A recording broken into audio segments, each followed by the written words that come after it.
मोहल्ला था और अजमेर मोहल्ला में जिनकी हुकूमत चल रही थी, जिनकी हुक्मरान चल रही थी, वह थे पृथ्वीराज चौहान।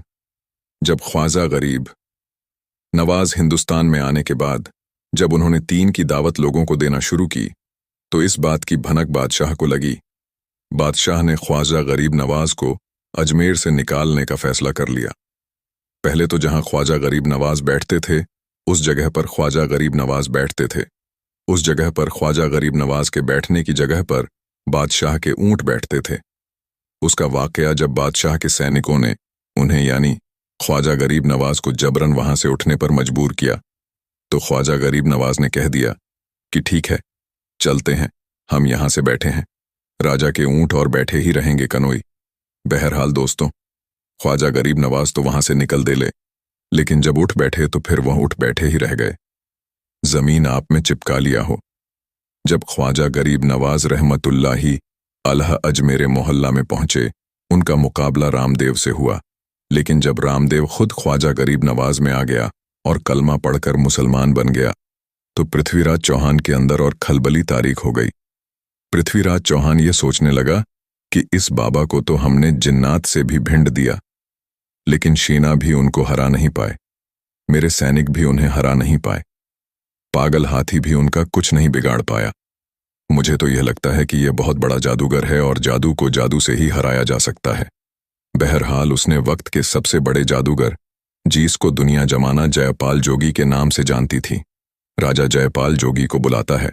दरबार में बुलवाने के बाद सारा माजरा ख्वाजा गरीब नवाज की पूरी हकीकत उनके सामने रख देता है कि कैसे उन्होंने अजमेर में रहना मुश्किल कर दिया, कैसे लोगों को हक और हक्का नियत की दावत दे रहा है, कैसे इस्लाम की दावत सुल्तान उल हिंद दे रहे हैं। हमने बहुत कोशिश की, लेकिन वह भागते नहीं हैं, तो हम किसी भी तरीके से ख्वाजा गरीब नवाज को अजमेर से भगा दो। अब दोस्तों, वो उस वक्त का सबसे बड़ा जादूगर था, बड़ा घमंड में था। उसने कहा, बादशाह टेंशन लेने का नहीं, मैं ना मैं पल भर में उनको भगा दूंगा, और अगर वह अजमेर से नहीं भागा, अजमेर को खाली करके नहीं गया, तो फिर वह जान से भी हाथ धो सकते हैं।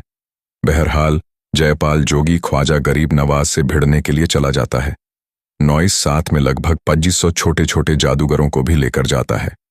जयपाल जोगी के आने की खबर ख्वाजा गरीब नवाज को मिल जाती है।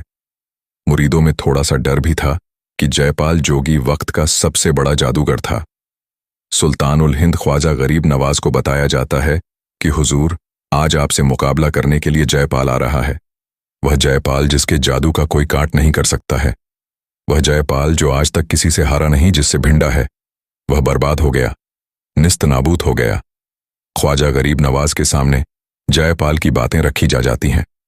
ख्वाजा गरीब नवाज कहते हैं कि मेरे मुरीदो, तुम घबराओ मत, मैं एक दायरा खींच लेता हूं, एक लाइन खींच लेता हूं। इस दायरे के अंदर जब तक मेरा मुकाबला जयपाल से होता रहे, तुम में से कोई भी इस दायरे से बाहर नहीं जाना।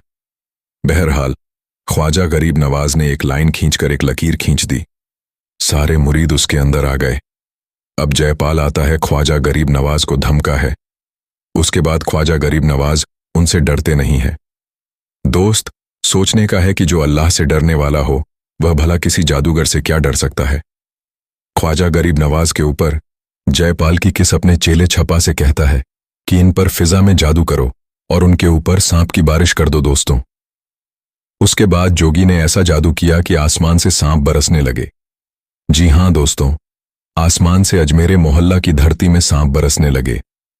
खास तौर पर जिस जगह ख्वाजा गरीब नवाज और उनके चाहने वाले थे, वहां सांप बरसने लगे।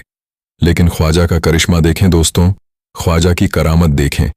किसी भी सांप में इतनी हिम्मत नहीं हुई कि जिस दायरे को ख्वाजा गरीब नवाज ने जमीन में खींचा था, उस दायरे के अंदर गिरता, बल्कि सारे सांप उस दायरे के बाहर गिर